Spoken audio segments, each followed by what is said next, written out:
go ahead and get started. Thanks, everyone. Welcome this morning. We're going to be talking about CXL, and everyone may be going, what does CXL have to do with storage? That's exactly what we're going to talk to you about today. Woohoo! All right. I'm your moderator, Richelle. You may have seen me around here. I'm the vice chair of SNIA. And do a couple of other things here. I work predominantly in a lot of manageability aspects and crossover, and we're working, one of the groups I work with is the Open Fabrics Alliance, which you may have heard a presentation talking about CXL manageability and CXL fabrics.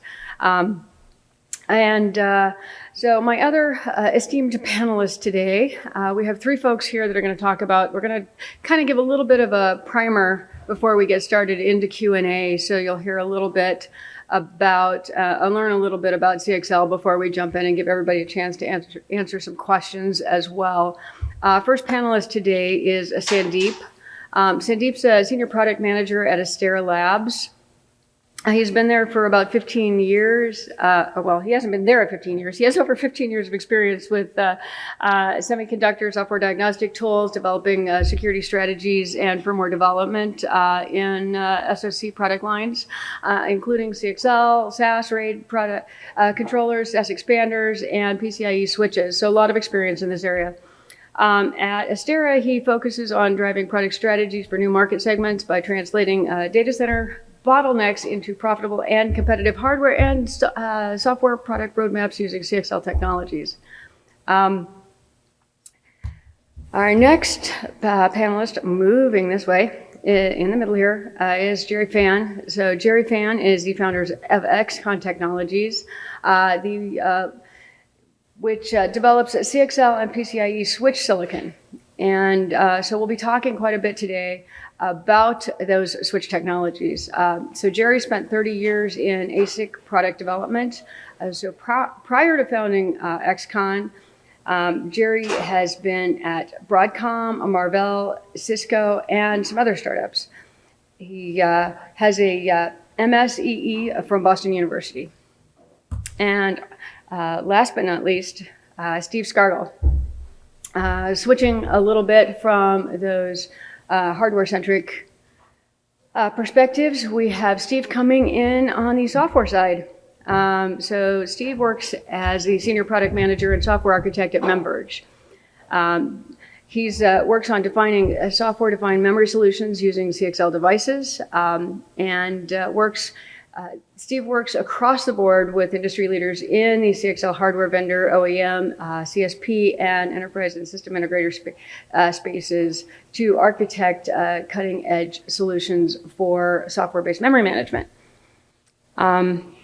He also has a very impressive pedigree here with a bachelor's degree in BSc Applied Computer Science and Cybernetics from the University of Reading, and has also been working on contributions to SNIA's own NVM programming technical work group, PMDK, and he's going to kill me with all the acronyms here, NDCTL, IPMCTL, and some other memory-centric open source projects. All right, let's jump in a little bit. First, we're going to kick it over to Sandeep.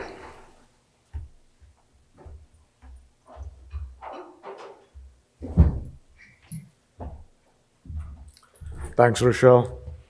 Hello, everyone. First of all, thanks for being here. Really excited to talk about CXL. First and foremost, let's quickly dive into why CXL. What are the challenges that actually calls for a new interconnect? If you look at the data centers today, the kind of applications it's targeting, there's a massive growth in applications such as AI, machine learning, cloud-centric applications. And to meet the requirements of these applications, the computational complexity of processors has to be significantly higher, and the industry is keeping up with it. We have processors that can keep up with this computational needs by adding more and more cores. But what's missing is an I/O interconnect which can provide memory expansion capabilities, higher performance, lower latency, and also provide heterogeneous computing. The last part of what I said, which is heterogeneous computing, becomes extremely critical to scale the operations as we move forward, because you want to be able to intelligently and efficiently manage the resources as the scale of the data center increases. And we do have some solutions today for heterogeneous or disaggregated solution computing. However, it can't keep up with the kind of scale that we're talking about for AI and ML kind of applications. So there is a need for memory expansion, capacity and bandwidth expansion, as well as an open industry standard that can address all these requirements. And that's where CXL comes into play. It's a cache-coherent interconnect for processors, memory expanders, as well as accelerators. And more than anything, it leverages the existing PCIe standard for the physical layer aspect of it, which is what I'm going to explain in the next few slides. And on top of that, it adds several other layers to meet the memory coherency aspect of it. It provides low latency, targeted at near CPU cache coherent latency limits, and the asymmetric complexity of CXL really eases the burden of cache coherent interface design. Digging one layer deeper into how CXL is layered, as I mentioned, looking at this block diagram here, it's built on top of PCIe physical and electrical interface. What that means is all the existing PCIe devices can seamlessly operate with CXL through the CXL.io protocol. The left-hand side of this block diagram, which I'm pointing to, is the PCIe logic, the CXL.io logic. And you can see at the bottom that the logical and physical layer of CXL is based on PCIe. And that means that all the discovery, configuration, interrupt mechanism, the DMA engines that you're used to for traditional PCIe devices, including NVMe storage devices, it would seamlessly work with CXL. On top of that, there are two additional protocols that CXL adds, CXL.cache and .mem. .cache is primarily for devices to access the processor memory, and I'll explain a little more about this as I go to the next slide.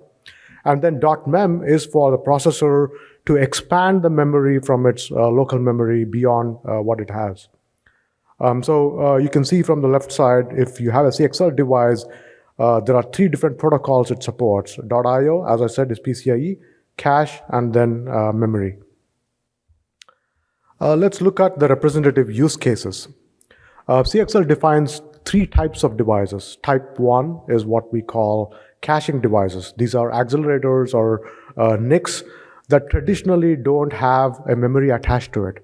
And so what it can utilize is actually processor memory. So you can actually cache the memory attached to the processor. Type 2 devices supports all three protocols that I explained earlier, which is .io, .cache, and .memory. These are devices such as GPUs or accelerators, which do have memory such as high bandwidth memory or HBM attached to it. The advantage with type 2 is you can not only cache, the host can not only cache the device memory, but the device can also cache the host memory. Type 3, which are basically memory buffers, is where you have a host with traditional local attached memory, or say DRAM for example, but the amount of memory available to the processor is insufficient. And expansion of that memory within the enclosure is cumbersome, either due to the space constraints or due to the thermal constraints. The amount of capacity you can expand is limited. So which means that you need to expand it out of the local attached memory, and that's where the memory buffer comes into play.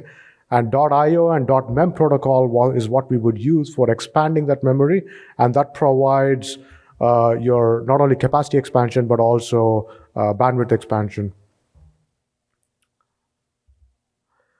So from the protocol standpoint, we've had three major releases. CXL 1.0 and a revision of that is 1.1, CXL 2.0 and CXL 3.0. CXL 1.1 and 2.0 have a max link rate of 32 gigatransfers per second, which means that if you have a by 16 link, you can go all the way to 128 gigabytes per second. CXL 3.0 doubles that. It goes to 64 gigatransfers per second. All three releases do support Type 1, Type 2, and Type 3. FLIT is basically flow control units. If you're used to the PCIe terminology, you're used to the TLPs and DLLPs. So the packet transaction is what the FLIT encompasses, similar to TLP and DLLP. The distinction between 1.1 and 2.0 is primarily that 2.0 supports single-level switching, which means that memory pooling capabilities can be supported with CXL 2.0 devices. It also includes global persistent flush for non-volatile memory and CXL IDE, or integrity and data encryption, similar to PCIe IDE for security purposes. Going from 2.0 to 3.0, we've added more capabilities for switch architecture, in that you have multi-level switching capabilities in 3.0. It's more targeted for fabric architectures. We do get direct memory access for peer-to-peer. And in addition to the memory pooling capability, you also have memory sharing capability. So overall, 3.0 encompasses a whole lot of fabric management capabilities, and the traditional multi-level switching is what you can expand to with CXL 3.0. Looking at some of the actual end applications and use cases with all these protocols, this slide represents direct attach use cases. The left-hand side shows how you can expand the memory beyond what you have locally attached. The top half shows all the different hosts, and each of the hosts can attach to multiple memory expansion devices. That obviously provides the bandwidth expansion capabilities along with capacity and lower latency as well. It also reduces the cost because you have the capability to pool the devices as well. So the right-hand side actually shows that use case where you're pooling the devices amongst many hosts. What that means is your address spaces can be allocated and deallocated between the different hosts. So the memory over-provisioning or the stranding of memory can be averted, thereby leading to lower total cost of ownership. Now coming to the heterogeneous systems, CXL 2.0, as I said, enables single-level switching. What that means is all the three types of devices that I explained earlier, which is Type 3 memory expansion, Type 2, as well as Type 1 devices, accelerators and NICs, can be attached within the fabric, which means that the host can utilize all these different devices. And on top of that, you can have the traditional storage devices such as NVMe SSDs. And as I said, that's because the .io semantics supports the tiered memory structure or topology. The fabric manager capability is what's most attractive about the CXL 2.0 switches. PCIe switches does perform fabric management, but typically it's through proprietary ways, which means that there is added overhead of having to maintain proprietary drivers for NVMe devices. Namespace management becomes cumbersome. All this can be managed much more easily with CXL 2.0 switches. The other key feature of CXL, as I mentioned earlier, is cache coherency. And that significantly improves the computational efficiency at higher bandwidth and lower latency.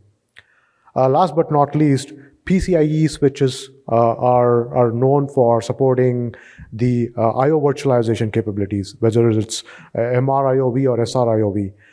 This can still be supported with CXL switches or CXL devices in general, and that makes this very attractive for the storage devices as well.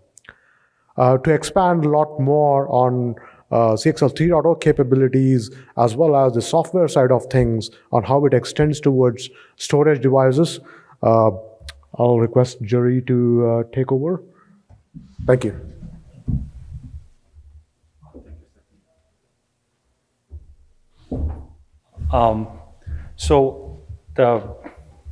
Okay. And thanks for Sandeep go over the basic semantics for the CXL.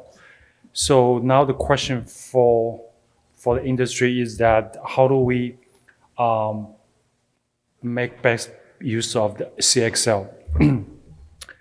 And one of the key the important for the CXL is that CXL has this can introduce much shorter latency compared with a PCIe. And the SSD traditionally the latency is much higher. So definitely SSD is used as storage, as a persistent storage, which is can offer much larger capacity. And so how do we make the SSD to be able to interface with CXL so that we can take advantage of the larger capacity and short latency, which is CXL, the .mem, the protocol is able to provide. So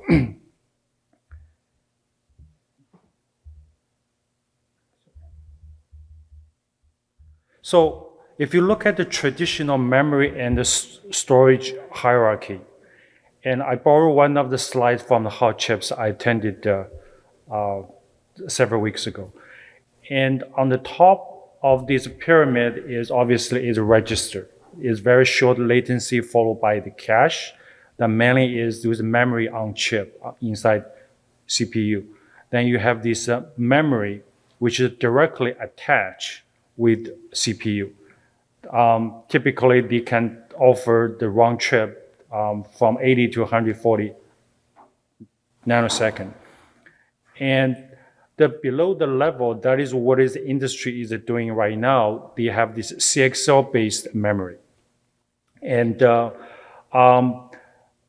this type of memory module, it has a CXL interface to either directly connecting with the CPU, or it can connect it behind the CXL switch.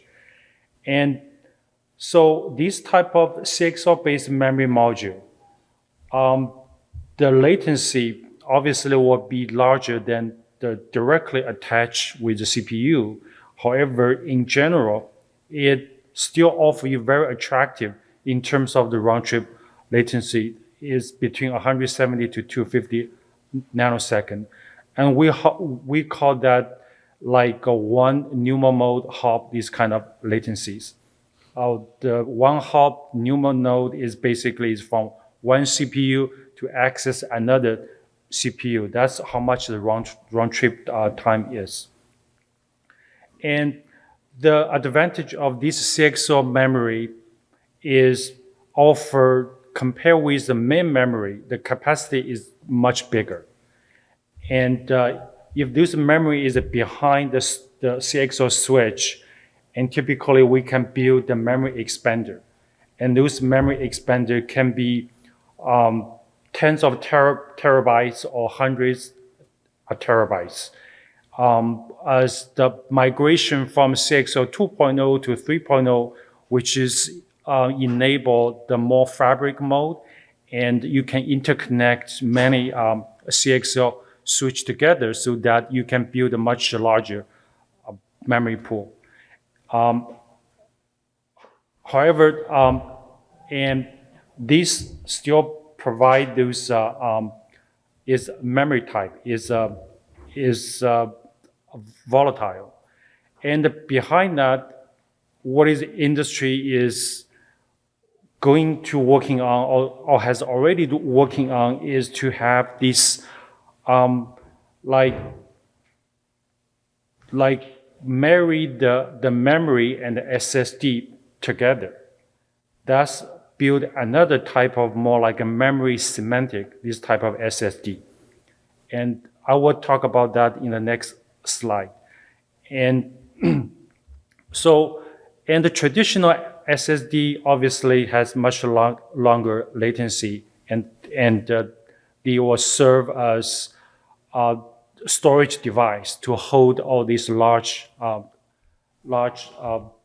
file system.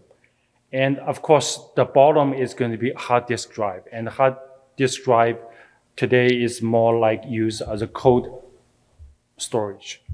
And obviously, the more you move down this pyramid, the capacity will increase phenomenally. And however, the access speed is much longer.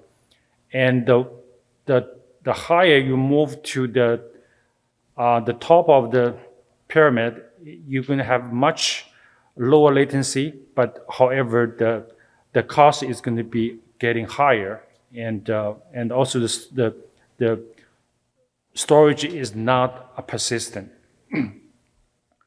So I'm keep hitting this. So and how does the SSD industry take advantage of the CXL with a low latency and combine with high capacity of the SSD? So this picture is one of the typical use case model. And today in the CXL switch market, and people are talking about the memory pooling and memory sharing. So which means that you could have several hosts to connecting with the CXL switch. And so the CXL switch is able to connecting to either the CXL memory module, which I just mentioned earlier. And there's another device is more like memory semantic SSD, which has a CXL interface connecting with the CXL switch. And right below the CXL interface on that device is a DRAM. And we can use the DRAM access speed, obviously, is much faster than the SSD. So we can use DRAM as a cache. And for any of the operations, so for a cache hit, then the data can be retrieved directly from the DRAM.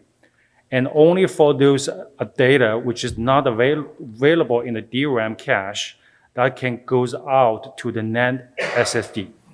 And obviously the NAND SSD capacity is much bigger. It could be several terabytes. And for the DRAM, the size could be hundreds of gigabytes. So this device will be served as another layer, another level of this memory device behind the CXL memory module. So typically CXL memory module today on the market, like 256 gigabytes to 512 gigabytes. Maybe some next year, people will start getting into 1 terabytes with several channels.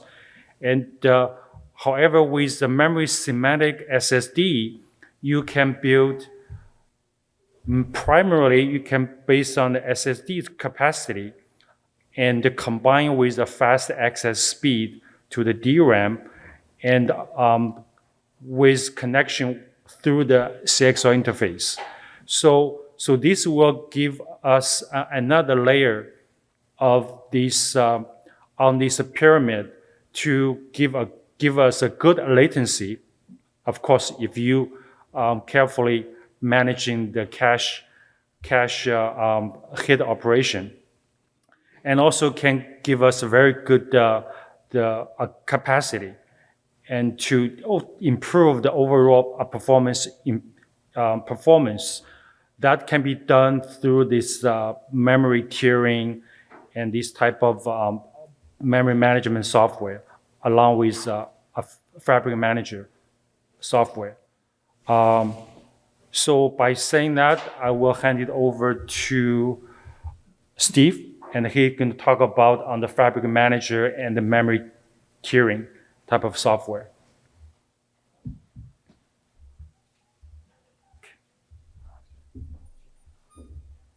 All right, thank you very much, Gerry.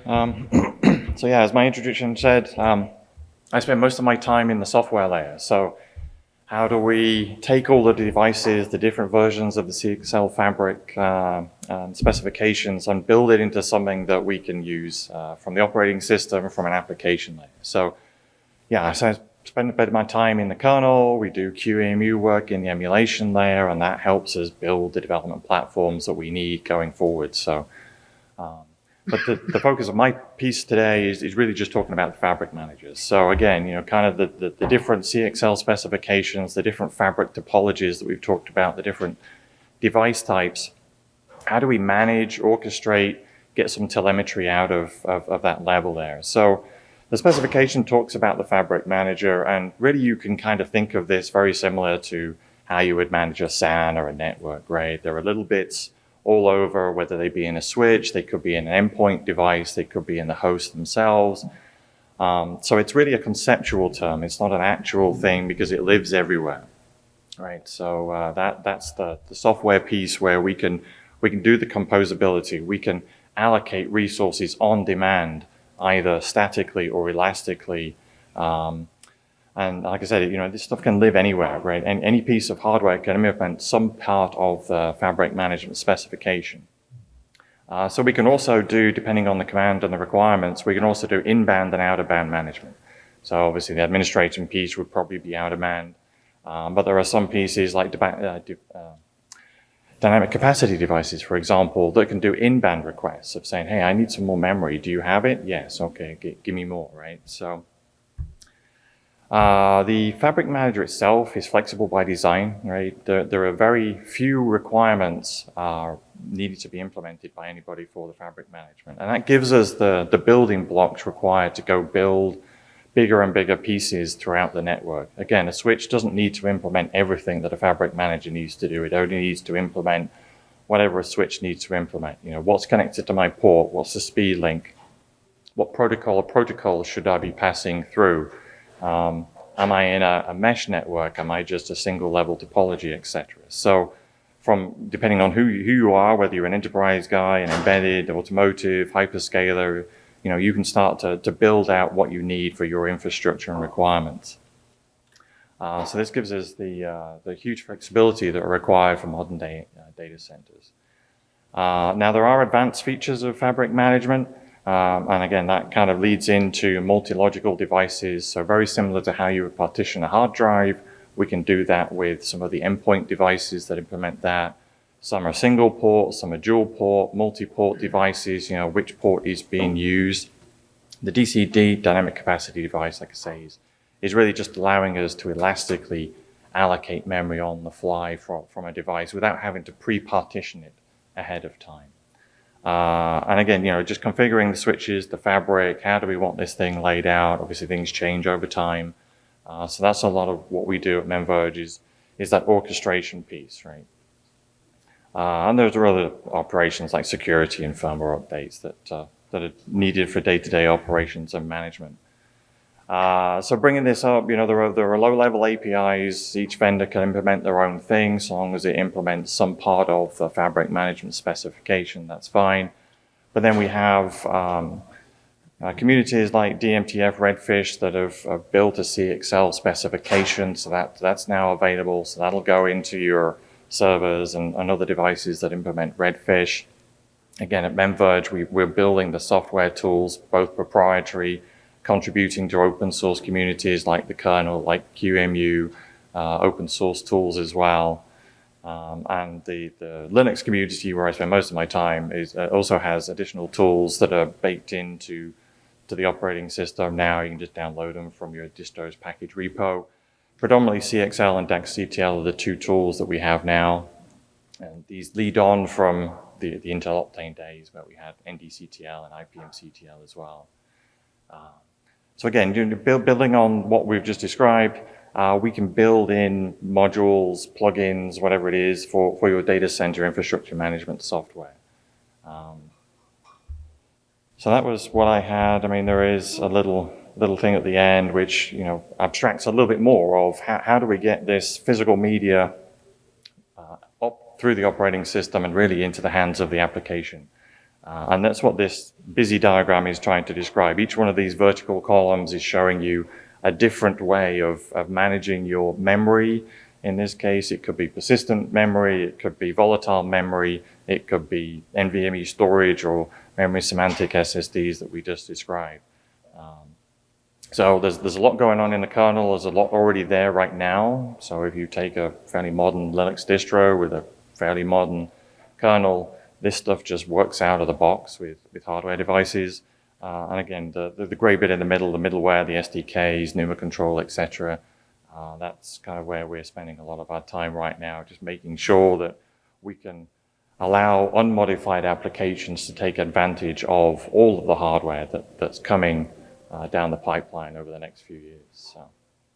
So with that, I will hand you back to Richelle. Thank you very much. Have cats. All right, thanks, Steve. All right, thanks. Thank you, gentlemen. So now we're going to switch over into a little bit of Q&A. So if folks have questions, we're going to have to repeat them for the recording. If anybody has questions, please let me know. I do have a couple to get us kicked off here. One of the ones to get us started with is you guys have mentioned a lot about PCIe and CXL, in CXL 2.0 and then moving into CXL 3.0 as we start to see the switches become more and more full-featured, pooling. Clearly, CXL has been working on memory first. And that's a big need in the systems. But as we start to move out to other types of devices, SNIA is doing a lot with with accelerators. And as SNIA has been expanding our scope to, as anyone can tell, I just stuck my storage hat on, by the way. As SNIA is expanding our scope from storage to data, we're doing a lot with data and data accelerators. And also has the PCIe and CXL behaviors on the system. So as the system vendors are putting PCIe devices and accelerators and the CXL memory, what's the behavior of the system going to be? So for you guys, what's in the spec and what's up to the switch vendors? So what can these guys building the storage devices expect to see, and what do they need to do working in these environments and putting those systems together, right? What can they expect for trying as they put these devices, put their SSDs in, put the storage devices in, working with with the data acceleration behaviors that starts to cross over between SDXI or CXL.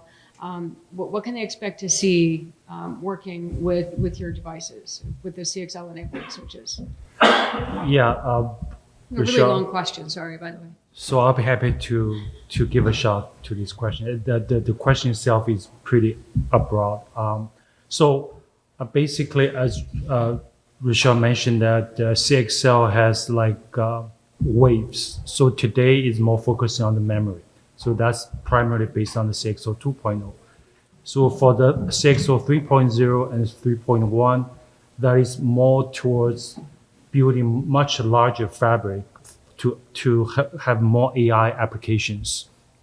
So to go back to today's the 2.0 CXL, the protocol-wise and the people are doing right now is primarily building these composable memory systems and to enable these large in-memory computing, these type of applications. So for the SSD vendors, obviously the one I just mentioned earlier, that's one of the typical application which we see people are working on. And that can fully take advantage of the CXL 2.0 adult MEM capabilities. And also in the current data center for the AI computings, obviously you could have the SSD to connect to, for example, like Xconn, we're building the CXL switch combined with PCIe. So today the SSD mainly is based on the PCIe switch. So that SSD drive can be seamlessly working with the CXL switch as well. So that will provide a much larger the storage capacity. Yeah. Okay, and just to clarify there, that's not in the standard. SSD vendors don't have to worry about building a CXL.io. It's just, you just have to implement the PCIe. The switch vendors will take care of routing the traffic for you. Right. You'll have to understand what that specific switch is doing in terms of load balancing and everything. So, work with the switch vendors to understand the behavior. Mm-hmm. But just build the SSD, plug it in. If it can handle PCIe and CXL, just build PCIe unless you need the CXL functionality. Right. Absolutely. Okay. Is anybody okay? One of the things that's inhibited the adoption of CXL by accelerators is bandwidth and latency. So look at what's happening in the GPU space.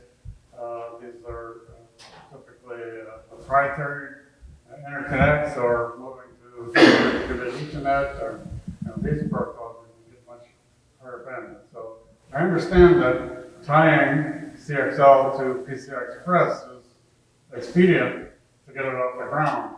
But at some point, do you feel that you have to make a break with trying to ride on the back of the PCIe physical layer and switch to something that's faster? So just to recap, the question is concern from the accelerator and GPU perspective has been, is there a concern from the CXL perspective that bandwidth is going to inhibit the ability for accelerators and GPU to adopt CXL? Yeah, I can take that. So from the protocol perspective, obviously CXL 3.0 is increasing the speed of transfers to come closer to the needs of the GPUs and the accelerators. There are two ways of looking at it. Yes, if you traditionally look at GPUs, the kind of memory it attaches to, HBMs, that's extremely high bandwidth. And that meets the requirements of the applications that GPU targets. However, there are workloads which don't require the same level of bandwidth and latency, which can tolerate a little bit of latency. And for that, you can actually use CXL attached devices, memory to be specific. And the advantage there is if you have an intelligent fabric manager that can determine what the workload needs are in terms of bandwidth and latency, you can target the right workloads for HBM and the ones that can slightly tolerate the lower latency to CXL attached devices. So there are two aspects to this. One is the protocol itself is evolving to match up to the speed requirements, and it will catch up. And secondly, targeting the applications appropriately based on the needs of the workloads. That's my take on it. Yeah. Okay. Hey, Jonathan. Yep. So when we first started with CXL and level protocols, it looked like, of course, accelerators, but then also for just like a pure free kind of memory attached, and it was really about bandwidth expansion and capacity expansion. And it seemed like VDR and some of the channel speeds were going to be problematic enough to get huge benefit because we were running out of speed with number of channels. But then we had Mr. Dev, which doubles all that. So now it's really capacity focused. Do you think bandwidth expansion is going to become an interesting aspect of value for CXL? Can you repeat the question too? Sorry. If So- you caught the question, can you repeat the question for the recording? Yeah, I can take a shot for that. So the question was, what do we think about the bandwidth expansion by using the CXL technology in the AI accelerated computing? Right.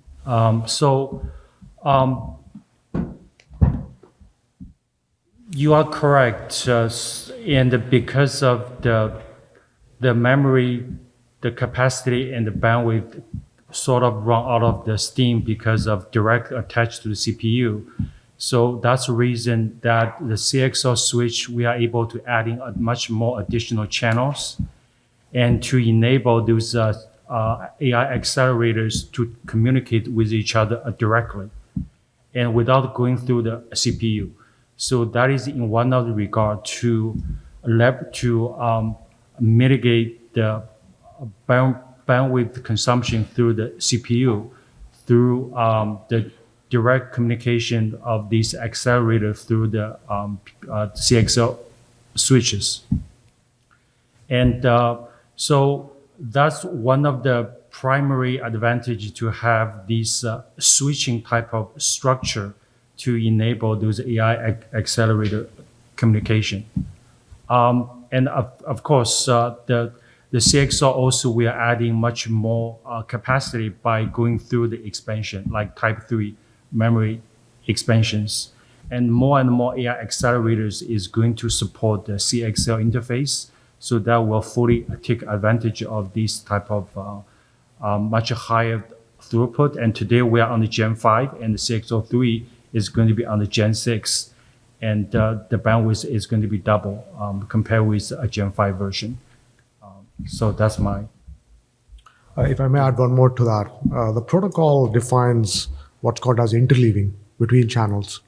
And interleaving is an interesting concept where if you have multiple channels of memory attached, you can actually interleave the traffic between those channels. And that makes a huge difference when it comes to bandwidth expansion. And that's another aspect one can leverage as they design their systems. You don't no longer have to restrict yourself to local attached memory. You can actually interleave the traffic between different channels, and that makes a huge difference. Just chime in from the software perspective as well, because as we mentioned in the memory storage hierarchy, right? I mean, the really good high performance stuff is very expensive and probably not very high capacity, right? So one of the things that we're looking at is how do you tier data? How do you get tier up to the faster tiers and feed them as quickly as possible? So GPUs is a great example of today, you know, NVIDIA has GPU Direct, for example. That's great. You can go and access the data directly from an NVMe drive, but it's far faster to go access it from some other memory device, even if it's not inside of your system. Where we've got access to switches, and we can provision the capacity and bandwidth according to the requirements of the application. So again, one of the things that we do is do this elastically, so on-demand composition of memory. So we can take heterogeneous devices of whatever characteristics they are and start provisioning them ahead of time, load the data in, and make them available for the next tier above us so that when the data is requested, it's immediately available. Those are good questions. I have a question about resiliency. Is there any concern that, or does CXL, I guess, potentially increase the size of the failure domain if you're using memory fabrics, and where potentially some single faulty device could either degrade the fabric or make the whole thing unusable? Okay, so just for the recording, the question is a question about resiliency. Does using CXL affect how you manage your fault domains? In fact, okay. I can take that. So interesting you bring that up. You correctly pointed out that resiliency is extremely important, especially in data centers. The protocol is very unique in that it has RAS capabilities built into it, the reliability, availability, and serviceability. And that includes being able to detect faults, and especially when we talk about memory devices, that's extremely critical because these are volatile memory devices we're talking about, whether it's switch attached or direct attached. Anytime you run into an error, there will be catastrophic consequences. So the RAS capabilities includes detection of these errors, reporting it in a timely manner, and also prevention of errors in many ways. It has error handling schemes, what's called as event records, which all the way to the bank rank level, rows and column level, it can detect the errors and report it in a very timely manner. So that's also very unique to CXL. And this is in 2.0 spec, and it's even more enhanced in 3.0 as you go to the fabric attached architecture. Okay. Oh, no, I was good. One last comment. We are just about out of time, so I'll let Steve respond, and I think that'll be it for us. Yeah, sorry, again, from the software perspective, right? So we can receive these messages coming from the hardware layer and then do clever things in software. So again, assuming we detect that a device is failing, we can provision a new device in, copy the data over, unprovision the failing device and mark it as replacement. So from an uptime perspective, for infrastructure guys, we're trying to improve that, right? So that you don't have to wait for a failure, you don't have to implement RAID 5 or some kind of erasure encoding, which would obviously increase latency further, right? So if we can do it from a software and a hardware perspective, I think the applications win out and you get better TCO value for that hardware. All right, thank you, everyone. I just would like to thank again our panelists and